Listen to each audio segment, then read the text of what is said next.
Здравейте! В днешното видео ще ви покажа какво представлява едно протеиново меню от абонаментните менюта на Protein House. Вече видяхте в едно от предишните видеа балансираното меню, а сега ще поговорим малко повече и за протеиновото меню. Така че гледайте до край, ще ви изненадам. Протеиновото меню, обяда, както и вечерята, винаги вървят с салата. Така че ето и нашата салата, която започваме. Това са микс от зелени салати с семена, чери доматчета, по-скоро дори кампари доматчета и сусам.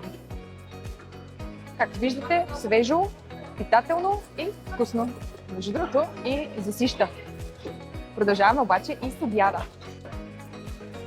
И тук и нашия обяд. Телешки кефтета, лек ангас и ориз басмати. Тук съм сигурна, че не знаете нещо много важно за ориза басмати. Той се предпочита от спортуващите хора, изобщо от хората, които се хранят по-чисто, тъй като не води до подуване, до тежест и съответно се храносмила и приема от тялото много по-лесно от обикновения ориз. Така че сигурна съм, че ако го въведете в менюто си, ще има голяма промяна в начина, по който се чувствате. А ето как изглеждат. Отваряме и кутията.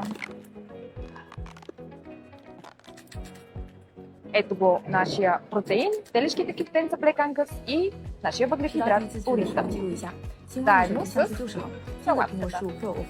Както виждате, това е достатъчно голяма порция, така че да ви държи сити през остатъка от деня и с достатъчно енергия. В този плик е храната за целия ден на хора, които са поръчали протеиново абонаментно меню. То е подходящо за спортуващи хора, които имат изготвен хранителен режим. Менюто е за целия ден, като имате опция да поръчате и закуска към него, като тя е по желание.